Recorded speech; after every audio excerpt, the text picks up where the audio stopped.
I'm Mark Brennan. I'm a professor in leadership and community development, and I'm also UNESCO chair for children, youth, and communities. Equity at its best. This is our interview with Dr. Mark Brennan, and the question was, what is the UNESCO Youth as Researchers program? Yeah, the UNESCO Youth as Researchers program, it really came out, it's been in place about 2 years. It came out of a need by the UN and all the NGOs and everything else of wanting an active youth voice in program and policy making. And the fact of the matter is they really didn't know how to do it, or maybe sometimes didn't want it, or whatever else. But this is a way to get young people to get their voices heard, their ideas heard, and it's great. So they do really rigorous research that's easily done, and then they can convey that to policymakers and anybody else. It's hard to ignore facts and numbers and well-done research. Well, the benefits, I mean, I think there's benefits on two levels. There's benefits on the individual level, which is really cool. So in terms of the people that go through it, they get research experience, research skills, those kind of things. And plus it builds some strong networks. It kind of gives experience in taking, a problem and moving that towards action, moving that towards getting something done with it.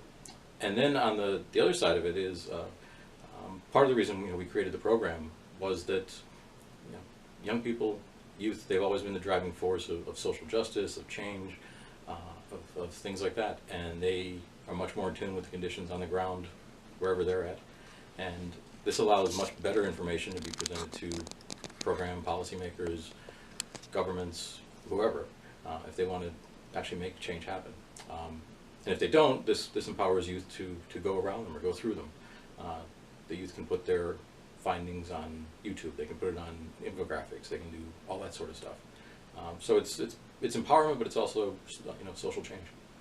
But so far we've done about between Penn State and Ireland, we've probably done about 10 of them so far over the last 2 years. Here, I mean, the student involvement on campus here has really shed light on things like hunger and poverty and other things that people often assume don't exist on this campus. That there's no homelessness, that there's no people going without meals and things like that. So those have been amazing.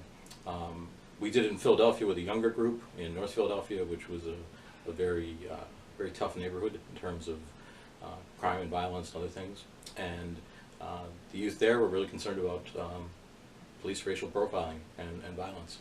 And with that one, the thing that really struck me as being cool is that they immediately focused on that topic, but then they looked inward too, and they said, if we are going to look at the police coming in doing all these things, we got to figure out why we have such a high crime and homicide rate and everything else amongst ourselves. So we've got to sort some things out that way, and it led to some great dialogue between the local police and the community, and tensions are dramatically decreased. So it's been really cool there.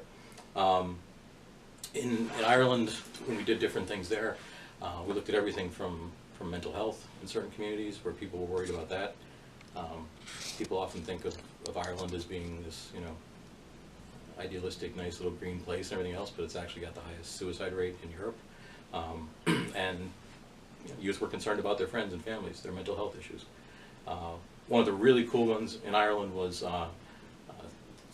3 years ago now, they became the first country to vote to approve same-sex marriage, not by legislation, but by actual citizen vote.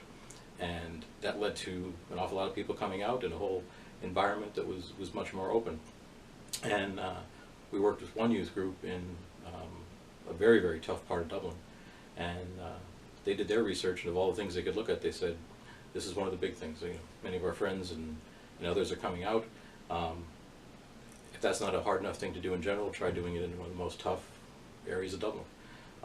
So there's all kinds of great stuff that came out of there, and all of these have been, presented at state governments. They've been presented at the UN, UNESCO, to local governments. So the cool thing is they all get used, and we got a whole bunch of other ones. We did everything from food insecurity to youth mental health. We did things with working with parents. Whatever the youth decide they want to study, they study. We never ever tell anybody what to do. So it's been really cool that way. Yeah, I think first of all, just do it. I know it's easier said than done, but just start. I think a lot of times we don't even start doing things because we assume it's too big and complicated and messy, and where do you begin? There's a lot of resources on campus you can draw from. There's faculty like myself and programs like our UNESCO program. There's other programs that deal with organizing and everything else. We can work with you on those. But even if not, start with a small group of very passionate, empowered people, and then start thinking about who's missing from the table, and invite more people in, and think about what kind of skills and resources and other things you have at your disposal right now. Not things you have to wait 6 months for, things you have at your disposal right now, and start moving forward. With any of this, with any of the social justice activities, any of the organizing activities, nothing is too big or too small. And sitting around doing nothing is just not an option in this day and age. So just do anything. It usually leads to much better and bigger things.